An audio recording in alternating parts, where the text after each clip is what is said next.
আউযু বিল্লাহি মিনাশ শাইতানির রাজিম। বিসমিল্লাহির রহমানির রহিম। সুপ্রিয় শিক্ষার্থীবৃন্দ, আসসালামু আলাইকুম ওয়া রাহমাতুল্লাহি ওয়া বারাকাতুহু। আশা করি আল্লাহর অশেষ রহমতে তোমরা সবাই ভালো আছো এবং সুস্থ আছো। আলহামদুলিল্লাহ আল্লাহর রহমতে এবং তোমাদের দোয়ায় আমি ভালো আছি এবং সুস্থ আছি। আজকের আলোচনার বিষয় হলো সাম্য, মৈত্রী ও ন্যায় বিচার প্রতিষ্ঠায় ইসলামী সমাজ ব্যবস্থা। অর্থাৎ ইসলামী সমাজের কি কি বৈশিষ্ট্য থাকা উচিত, সেখানে সাম্য, কিভাবে ন্যায় বিচার, কিভাবে পরস্পরের মৈত্রী সম্পর্ক প্রতিষ্ঠিত হয়, সেটি আজকে আলোচনার মূল বিষয়বস্তু। ইসলাম একটি পরিপূর্ণ জীবন ব্যবস্থা। Islam is the complete code of life. অর্থাৎ ইসলামে মানুষের জীবনের সকল কিছু রয়েছে। মানুষের জন্ম থেকে মৃত্যু পর্যন্ত আজীবন সকল সমস্যার সমাধান রয়েছে ইসলামে।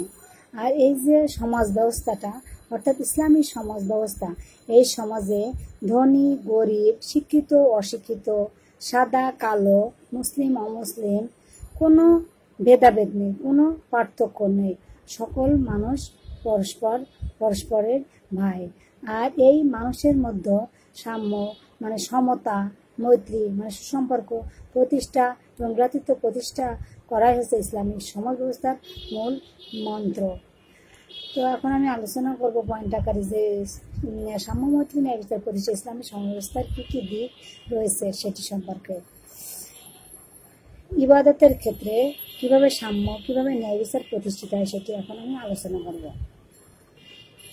ইসলামী সমাজ ব্যবস্থায় সকল আনুষ্ঠানিক এবং অনানুষ্ঠানিক ইবাদতে সাম্য, মৈত্রী ও ন্যায় বিচার প্রতিষ্ঠার বাস্তব চিত্র প্রতিফলিত হয়। ইবাদত অর্থ কি? ইবাদত কি শুধু নামাজ, রোজা, হজ, জাকাত এটির মধ্যে সীমাবদ্ধ? তা নয়। ইবাদত হলো আল্লাহ তাআলা আমাদেরকে যা করতে বলেছেন তা করা, আর আল্লাহ তাআলা আমাদের যা করতে নিষেধ করেছেন, যা থেকে আমাদেরকে বিরত থাকতে বলেছেন, তা থেকে বিরত থাকার নামই হলো ইবাদত। ইবাদত শুধু কিছু আনুষ্ঠানিক ইবাদতের মধ্যে সংশ্লিষ্ট নয়। মানুষের জীবনে চলা ফেরা, কথাবার্তা, লেনদেন, আচার ব্যবহার সকল কিছু মূলত ইবাদত। একজন মুমিন, একজন মুসলমান 5 ওয়াক্ত নামাজ আদায় ছাড়া বাকি যে কর্মকাণ্ডে সে লিপ্ত থাকে সেটিও তার ইবাদতের সাথে সংশ্লিষ্ট। অর্থাৎ কেউ যদি চাকরি করে, তো সেই চাকরিটার সেখানে যদি সে তার দায়িত্ব সঠিকভাবে পালন করে তাহলে সেটিও ইবাদত। কেউ যদি ব্যবসা বাণিজ্য করে, সেখানে সে যদি সঠিকভাবে ন্যায় বিচারের সাথে ব্যবসা পরিচালনা করে, সেখানে সেটিও তার জন্য ইবাদত। অর্থাৎ একজন মুমিনের, একজন মুসলমানের পুরো সময়টাই হচ্ছে ইবাদতের মধ্যে লিপ্ত থাকে। আর এজন্য এক্ষেত্রে কোনো বর্ণ, অঞ্চল, কোনো বৃত্ত, ক্ষমতা কোনো কিছু বিবেচনায় আল্লাহর হুকুমে কোনো রকমের পার্থক্য নেই। সকলের জন্য একই হুকুম আল্লাহ তাআলা আদেশ করেছেন। কোথাও যদি কোনো ছাড় বা অবকাশ থাকে, সে অবকাশ আল্লাহ তাআলা সকলের জন্য সমানভাবে প্রযোজ্য করেছেন। আর আল্লাহ তাআলা পবিত্র কোরআনে ইরশাদ করেছেন, ওমা খলাকতুল জিন্না ওয়াল ইনসা ইল্লা লিয়াবুদুন। আমি মানুষ ও জিনকে শুধুমাত্র আমার ইবাদতের জন্য সৃষ্টি করেছি, যে তারা শুধু আমার ইবাদতই করবে। সূরা জারিয়া 56 নম্বর আয়াত। আমরা সূরা জারিয়াতে 56 নম্বর আয়াত থেকে বুঝতে পারলাম স্পষ্টভাবে যে আল্লাহ তাআলা আমাদেরকে সৃষ্টি করেছেন শুধুমাত্র তার ইবাদতের জন্য। কিন্তু আমরা আল্লাহ তাআলা আমাদের জন্য যেটি ফরজ করেছেন সেটি কিন্তু আমরা ভুলে গেছি। যে 5 ওয়াক্ত নামাজ, এটি আমরা অনেকেই সঠিকভাবে এই নামাজ প্রতিষ্ঠা করি না, অর্থাৎ কায়েম করি না। তো নামাজ আমরা আদায় করি না, হয়তো কোনো তো করি, কোনো তো করি না, এমন করলে হবে না। একজন মুসলমান হিসেবে একজন মুমিনের প্রধান যে দাবি সেটি হলো ঈমান আনার পরে তাকে 5 ওয়াক্ত নামাজ আদায় করতে হবে। এটি অবশ্যই আমাদের জন্য বাধ্যতামূলক কর্তব্য। তারপরে যেটি অন্যান্য আমাদের যে ইবাদতগুলো আছে সেগুলো আমরা করব, কিন্তু সর্বপ্রথম নামাজ আমাদেরকে আদায় করতে হবে। আর যেহেতু আমাদেরকে সৃষ্টি করছেন ইবাদতের জন্য, তাহলে আমাদের সকল কাজকর্মে আল্লাহ তাআলা আমাদের যেভাবে করতে বলেছেন এবং যেটি থেকে বিরত থাকতে বলেছেন, ঠিক সেভাবে তার নির্দেশনা অনুযায়ী আমাদেরকে কাজ করতে হবে। তাহলে আমাদের পুরা সময়টা ইবাদতের মাধ্যমে কাটবে। 2 নাম্বার পয়েন্ট, সালাতে। সালাত শব্দের অর্থ কি? সালাত শব্দের অর্থ হলো নামাজ। নামাজের ক্ষেত্রে আমাদের কিভাবে সাম্য, কিভাবে ন্যায় বিচার প্রতিষ্ঠা করতে হবে সেটি আমি এখন বলবো। প্রতিদিন মুসলিমের জন্য 5 ওয়াক্ত সালাত আদায় করা আল্লাহ তাআলা আমাদের জন্য কি করেছেন? ফরজ করে দিয়েছেন। আমাদের এটি করতেই হবে, এই নামাজ আদায় করতেই হবে। ইরশাদ হচ্ছে, ইন্না সালাতা কানাত আলাল মুমিনিনা কিতাবাম মাওকুতা। নিশ্চয় নির্ধারিত সময়ে সালাত আদায় করা মুমিনের জন্য ফরজ করা হয়েছে। সূরা নিসা 103 নম্বর আয়াত। অর্থাৎ নামাজ অনেকে পড়ে, কিন্তু সেভাবে পড়লে হবে না। নামাজের একটা নির্দিষ্ট সময় আছে, নির্ধারিত নিয়ম আছে। ঠিক সেই নির্ধারিত সময়ে নির্ধারিত নিয়মে আমাদেরকে নামাজ আদায় করতে হবে। অর্থাৎ আল্লাহ রাসূলুল্লাহ সাল্লাল্লাহু আলাইহি ওয়াসাল্লাম যেভাবে নামাজ আদায় করেছে আমাদেরকে সেটি ফলো করতে হবে। একজন মুমিন হিসেবে আমাদের রাসূলের জীবন, রাসূলের চরিত্র, রাসূলের আদর্শ আমাদেরকে অনুসরণ করতে হবে। যে আমাদের নবী কিভাবে নামাজ আদায় করেছেন, আমার নবী কিভাবে পথ চলেছেন, ঠিক তার আদর্শ অনুযায়ী আমাদেরকেও পথ চলতে হবে। তাহলে কি বলছে এর ভিতরে? সূরা নিসা 103 নম্বর আয়াত থেকে আমরা বুঝলাম যে নির্ধারিত যে সময়, নির্দিষ্ট যে সময়, সে সময়ের ভিতরে নামাজ আদায় করতে হবে। আজান হয়ে আছে, আমরা বসে আছি, কাজকর্ম করছি, গল্প করতেছি, হয়তো ভাবে সময় নষ্ট করছি, নামাজের প্রতি আমাদের এতটা গুরুত্ব নেই। নামাজ তারপর যখন টাইম প্রায় শেষের দিকে আমরা যে নামাজ পড়লাম, এই নামাজে কি কোনো ফায়দা হবে? না। নামাজের প্রতি একটা আন্তরিক টান থাকতে হবে, যে আজানের আগে আমাদের মন বলবে যে আজান কখন হবে, আমরা নামাজ আদায় করবো, নামাজে যাবো। এই যে আন্তরিকতা, এই যে ঐকান্তিক চেষ্টা, এই যে একাগ্রতা, এটাই কিন্তু আল্লাহ তাআলা বেশি দেখেন। আল্লাহ তাআলা আমাদের অন্তরের উপর নজর দেন যে কি আমার বান্দা অন্তর থেকে কি চাচ্ছে, কি করছে। অর্থাৎ আনুষ্ঠানিকভাবে আমি নামাজ আদায় করছি, রুকু, সিজদা, দাঁড়াচ্ছি, এটা কিন্তু মূল বিষয় না। মূল হচ্ছে আমাদের অন্তর, অর্থাৎ আমাদের নামাজে কতটা একাগ্রতা আছে, কতটা একনিষ্ঠতার সাথে আমরা নামাজ আদায় করছি, এটি আল্লাহ রাব্বুল আলামিন দেখবেন। তাহলে আমাদের নামাজে নির্ধারিত সময়ে নামাজ আদায় করতে হবে এবং নামাজে নিষ্ঠার সাথে আদায় করতে হবে। সেই নামাজই আমাদেরকে সুফল বয়ে আনবে। নামাজের মতো নামাজ পড়লে সেটি আমরা পরকালীন এই নামাজই আমাদের মুক্তির পথ হয়ে দাঁড়াবে। আর যদি আমরা সঠিকভাবে নামাজ আদায় না করতে পারি, সেই নামাজ আমাদের জন্য ধ্বংস এনে দিবে। তাই প্রতিদিন 5 ওয়াক্ত সালাত আদায়ের মাধ্যমে মূলত সাম্য, মৈত্রী আর সুবিচার প্রতিষ্ঠিত হয়। প্রতি ওয়াক্ত মানুষ যখন সালাতে যায় তখন মুসাল্লিরা কি করে? একে অন্যের খোঁজ খবর নিতে পারে, তারপর একই কাতারে দাঁড়ায়, একই সাথে কুশল বিনিময় করে, সালাম দেয়। এখানে কিন্তু সকলে পরস্পর কাঁধে কাঁধ মিলে নামাজে দাঁড়ায়। ধনী, গরিব, শিক্ষিত, অশিক্ষিত, মনিব, চাকর, এখানে কোনো ভেদাভেদ থাকে না। সবাই কি সুশৃঙ্খলভাবে সুনির্দিষ্ট একটা সময়ের ভিতরে সবাই দাঁড়িয়ে সুন্দরভাবে নামাজ আদায় করে। তো এখানে মানুষের মধ্যে তখন কোনো পার্থক্য থাকে না, ভেদাভেদ থাকে না। আল্লাহর বান্দা হিসাবে সবাই তখন একই কাতারে দাঁড়িয়ে যায়। তাই এটা থেকে আমরা বুঝলাম যে নামাজ আমাদেরকে সাম্য, নামাজ আমাদেরকে মৈত্রী, এগুলো শিক্ষা দেয়। তো মানুষের সাথে সমান ব্যবহার করতে হবে, সমান আচরণ করতে হবে, মৈত্রী অর্থাৎ সুসম্পর্ক প্রতিষ্ঠা করতে হবে। এটি নামাজ থেকে আমরা শিক্ষা গ্রহণ করতে পারি। তারপরে পরবর্তী পয়েন্ট, 3 নম্বর পয়েন্ট, জাকাতের ক্ষেত্রে আমরা কিভাবে সাম্য, মৈত্রী, ন্যায় বিচার প্রতিষ্ঠা করব। জাকাত ইসলামের অত্যন্ত গুরুত্বপূর্ণ একটি আর্থিক ইবাদত। কুরআন মাজিদে প্রতিবার সালাত আদায়ের সাথে সাথে আল্লাহ তাআলা জাকাত আদায়ের নির্দেশ দিয়েছেন। অর্থাৎ আল্লাহ তাআলা পবিত্র কোরআনে সব জায়গায় বলছেন, আকিমুস সালাত, তোমরা সালাত কায়েম করো, আতুজ জাকাত, এবং তোমরা জাকাত দাও। অর্থাৎ জাকাত নামাজের মতো জাকাত অত্যন্ত একটি গুরুত্বপূর্ণ, এটি আর্থিক ইবাদত। আল্লাহ রাব্বুল আলামিন সূরা নূরের 56 নম্বর আয়াতে বলছেন, আকিমুস সালাতা ওয়া আতুজ যাকাতা ওয়া আতিউর রাসূলা লাআল্লাকুম তুরহামুন। তোমরা সালাত কায়েম করো, যাকাত দাও, রাসূলের আনুগত্য করো, যাতে তোমরা অনুগ্রহ ভাজন হতে পারো। অনুগ্রহ ভাজন হতে পারো মানে কি?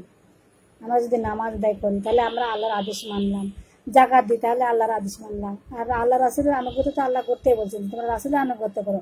যখন আমরা এই কাজ ফুলফিল করতে পারবো তখন তোমরা অনুগ্রহ ভাজন হতে পারো। কার অনুগ্রহ ভাজন হতে পারবো আমরা? আল্লাহ রাব্বুল আলামিনের।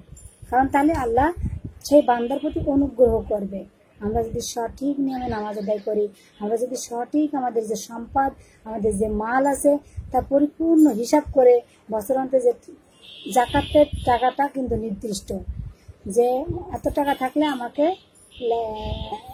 শতকরা 1 লাখ টাকা কারো কাছে যদি থাকে শতকরা 2.5%, 2.5 টাকা হারে তাকে 2,500 টাকা জাকাত দিতে। এই যে একটা নির্দিষ্ট আমাদের মালের, এটা কিন্তু আল্লাহ নির্ধারণ করে দিয়েছে, এখানে আমাদের কোনো হাত নেই, আমাদের কোনো ক্ষমতা নেই, এটা দিতেই হবে।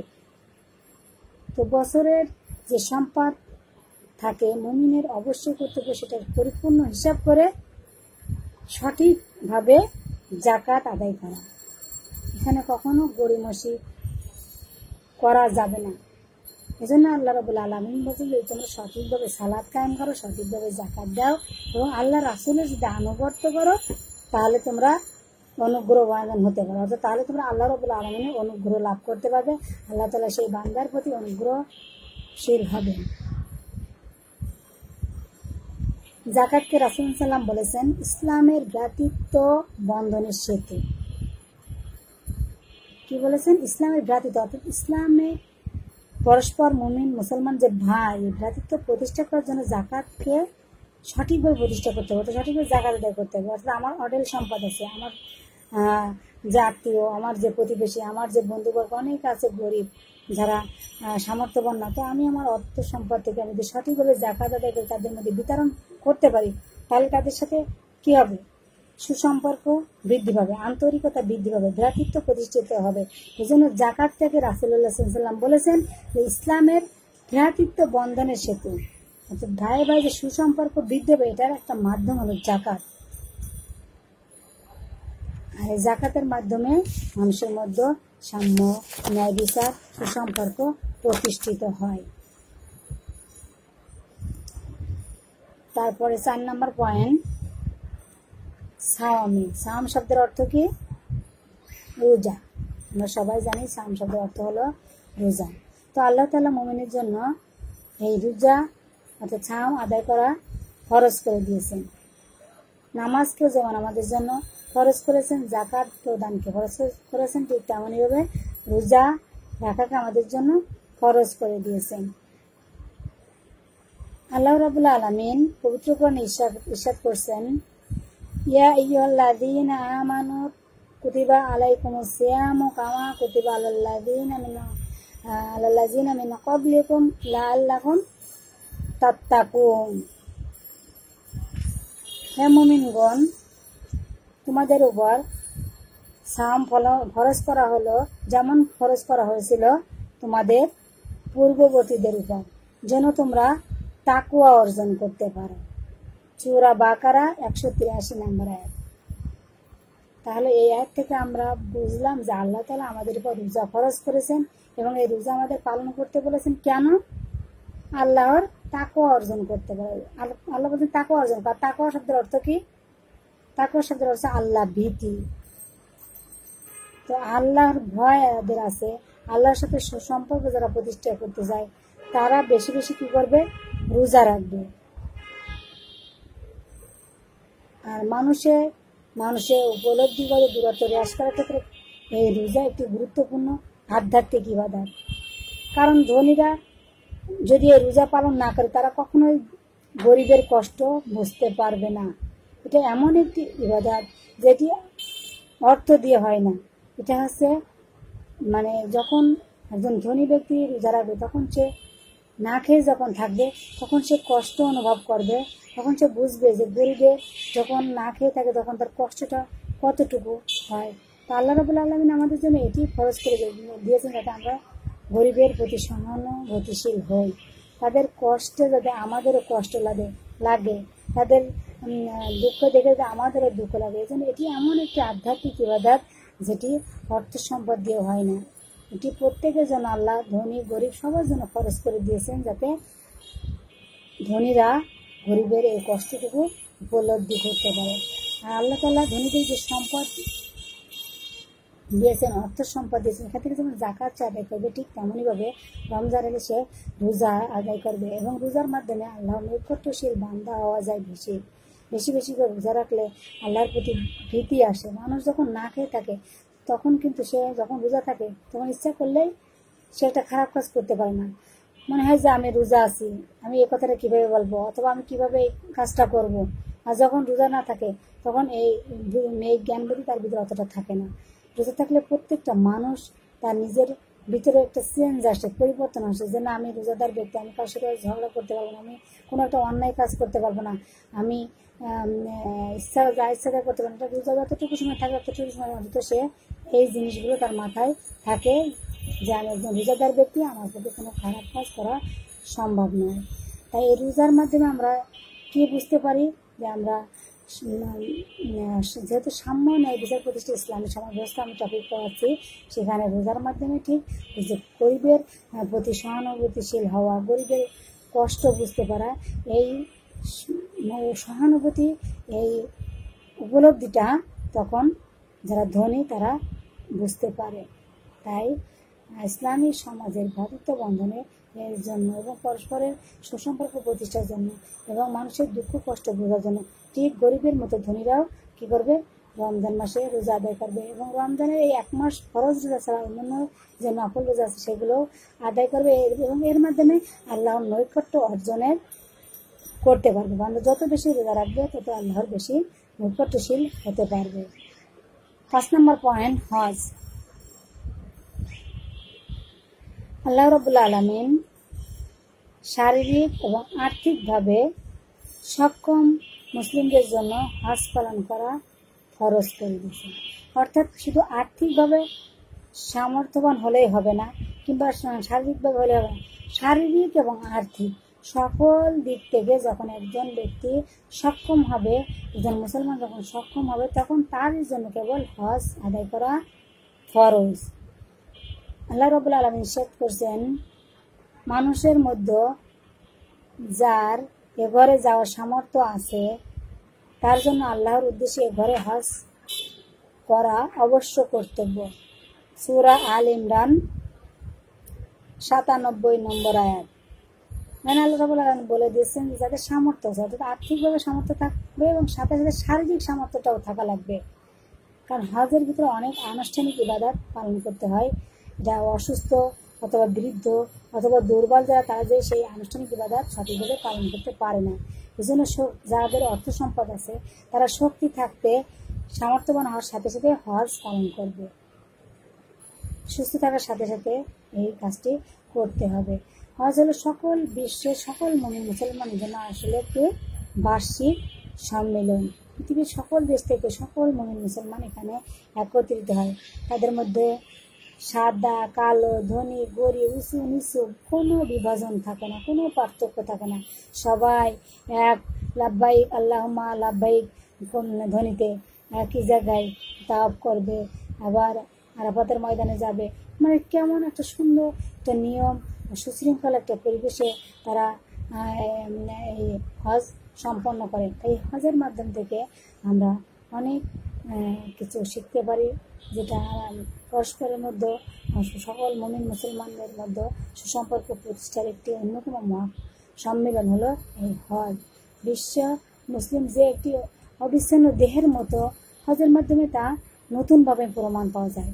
অর্থাৎ মুমিন কিন্তু শুধু একটি দেশের মধ্যে সীমাবদ্ধ নয়, একটি গোত্রের মধ্যে সীমাবদ্ধ নয়, সারা বিশ্বে সকল স্থানে যে যেখানে মুমিন, যে যেখানে মুসলমান, সবাই হচ্ছে ইসলামের পরস্পরের ভাই। মুমিন যা তারা সবাই ভাই। তাই এখান থেকে প্রমাণ পাওয়া যায় হজে গেলে, যে নতুনভাবে দেখা যায় যে সকল মুমিন সকল মুসলমান একটি দেহের মতো। একটা দেহের কোনো অংশ যখন কেটে গেলে কষ্ট অনুভব হয়, ঠিক একজন মুমিন মুসলমানের কষ্ট দেখলে ঠিক অন্য মুসলমানের কষ্ট পেতে হবে। যেন তাই বলা, উদাহরণ হিসেবে বলা হয় যে এই মুমিন মুসলমান পরস্পর পরস্পর একটি দেহের মতো। পরবর্তী পয়েন্ট, ব্যক্তি জীবনে ছোট বড়, ধনী নির্ধন, নারী পুরুষ, রাজা প্রজা প্রত্যেকের ব্যক্তিগত একটা জীবন রয়েছে এবং আল্লাহ রাব্বুল আলামিন প্রত্যেককে ব্যক্তিগতভাবে তার কাজের জন্য দায়ী বলে ঘোষণা করেছেন। রাসূলুল্লাহ সাল্লাল্লাহু আলাইহি সাল্লাম বলেছেন, হুঁশিয়ার, তোমরা প্রত্যেকে দায়িত্বশীল এবং তোমরা প্রত্যেকে তোমাদের দায়িত্ব সম্পর্কে জিজ্ঞাসিত হবে। অর্থাৎ একটি ফ্যামিলির যেমন একজন মা হিসেবে তার দায়িত্ব এবং কর্তব্য যেমন আছে যে তার সন্তানদের লালন পালন করা, তার সংসারের সকল কাজকর্ম তার তদারকি করা এবং সংসারের যারা অন্যান্য সদস্য যারা থাকে তাদের দেখাশোনা করা, এই যে সব কিছু মা হিসেবে তার দায়িত্ব আছে। ঠিক তেমনি পিতা হিসেবে তার দায়িত্ব আছে যে কীভাবে তার সন্তানকে সঠিকভাবে মানুষ করতে হবে, তার সন্তানকে কীভাবে ইসলামী শিক্ষা দিতে হবে, মানে কীভাবে সুশিক্ষা দিতে হবে, সকল কিছু এখন পরিবারের প্রত্যেকটা সদস্যের প্রত্যেকের প্রতি দায়িত্ব রয়েছে। আর এই দায়িত্ব সম্পর্কে কিয়ামতের মাঠে জিজ্ঞাসা করবে, এটা রাসূল সাল্লাল্লাহু আলাইহি ওয়াসাল্লাম বলে দিচ্ছেন। ইসলামী সমাজ ব্যবস্থায় এই সাম্য, মৈত্রী ও ন্যায় বিচার প্রতিষ্ঠায় ব্যক্তি জীবনকে উপেক্ষা করা যায় না, কারণ ব্যক্তিকে বাদ দিয়ে সংস্থা গঠিত হয় না। সমাজের প্রত্যেকে ব্যক্তি যখন প্রত্যেকের দায়িত্ব কর্তব্য সঠিকভাবে পালন করবে তখন আমাদের সমাজ সুন্দর হবে, পারিবারিক জীবন, সামাজিক জীবন ও সুন্দর হয়ে গড়ে উঠবে। 7 নম্বর পয়েন্ট, পারিবারিক জীবন। পারিবারিক জীবনটা কীভাবে গড়ে ওঠে, পরিবার কীভাবে গড়ে ওঠে, স্বামী স্ত্রী, সন্তান সন্ততি, মাতা পিতা, ভাই বোন সবাই মিলে ইসলামী সমাজ ব্যবস্থায় পরিবার গড়ে ওঠে। তারা প্রত্যেকের ব্যাপারে দায়িত্বশীল থাকে, তাদের প্রত্যেকের দায়িত্ব ঠিকভাবে পালন করা বা না করার উপর মানবজাতির সুষ্ঠু বিকাশ সংহতি নির্ভর করে। অর্থাৎ আমি যদি আমার দায়িত্ব সঠিকভাবে পালন করতে পারি তাহলে আমার পরিবারের ভিতরে কোনো অশান্তি থাকবে না। আমি আমার দায়িত্ব পালন করি, ঠিক আমার পরিবারের অন্য সদস্য সেও যদি পালন করে তাহলে পরিবারটি সুন্দর এবং শান্তিময় হয়ে গড়ে উঠবে। ইসলাম এক্ষেত্রে অত্যন্ত গুরুত্ব আরোপ করেছেন, কেননা পারিবারিক জীবনে সাম্য, মৈত্রী ও সুবিচার প্রতিষ্ঠা না হলে বৃহত্তর ক্ষেত্রে এ বোধ ও বিধি প্রতিষ্ঠা লাভ অসম্ভব হয়ে পড়বে। এক্ষেত্রে কর্তব্য নির্দেশ করে আল্লাহ রাব্বুল আলামিন ইরশাদ করছেন, হে মুমিনগণ, তোমরা নিজেদেরকে এবং তোমাদের পরিবার পরিজনদেরকে জাহান্নামের আগুন থেকে রক্ষা করো। সূরা তাহরিম 6 নম্বর আয়াত।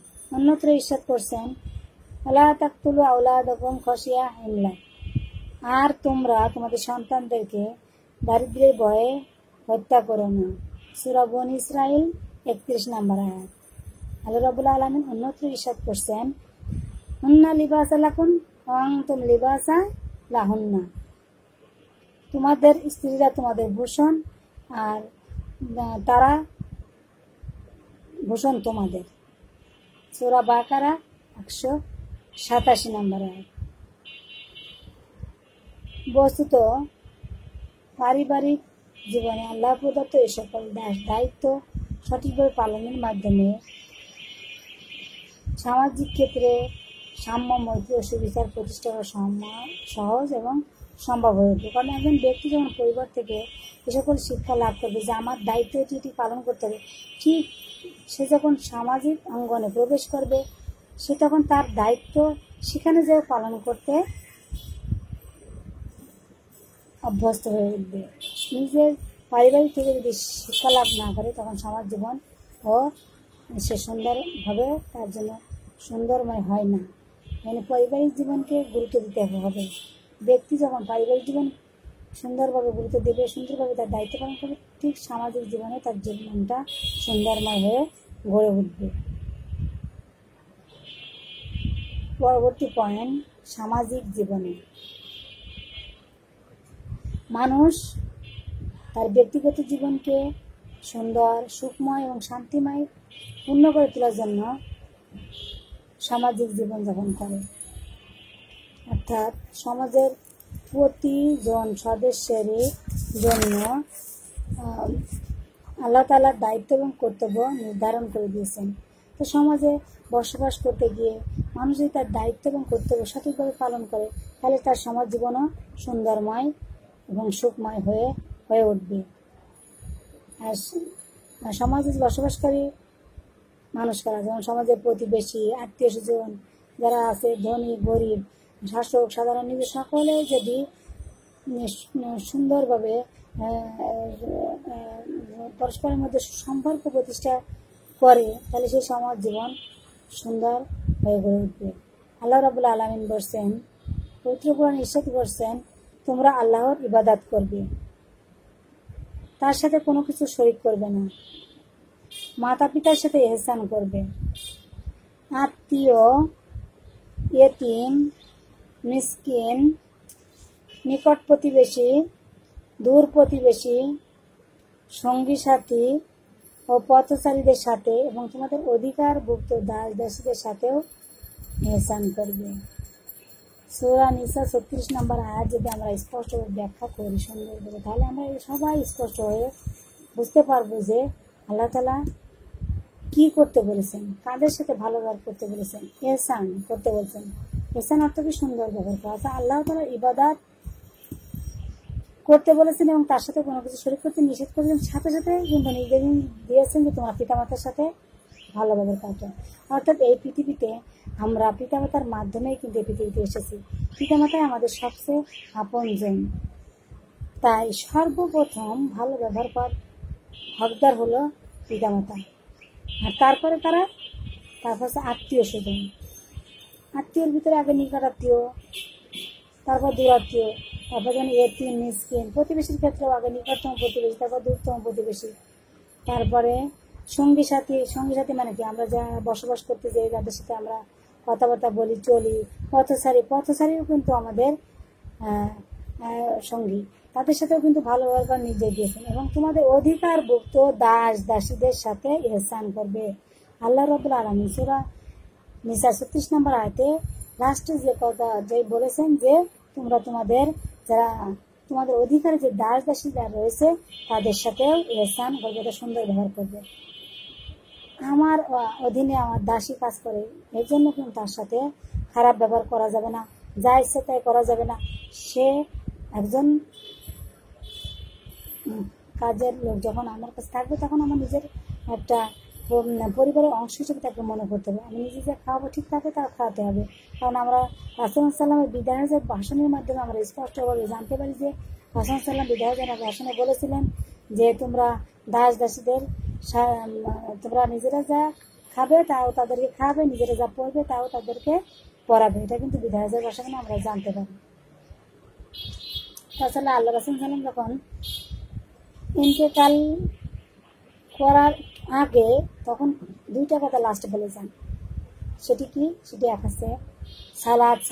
হ্যাঁ আমার বান্দাগণ তোমরা সালাত ত্যাগ করো না, অর্থাৎ নামাজ আদায় করতে বলে গেছেন। আর দ্বিতীয় নম্বর যে কথাটি তিনি বলেছেন সেটি বলেছেন যে তোমাদের অধিকারভুক্ত, তোমাদের অধীনে যারা থাকে তাদের সাথে সদাই ব্যবহার করবে, মানে ভালো ব্যবহার করবে। এটা অধীনে মানে কি, আমার অধীনে যেমন আমি একজন চাকরিজীবী, আমার অধীনে আমার অফিসে কিছু স্টাফ থাকতে পারে, পিয়ন থাকতে পারে।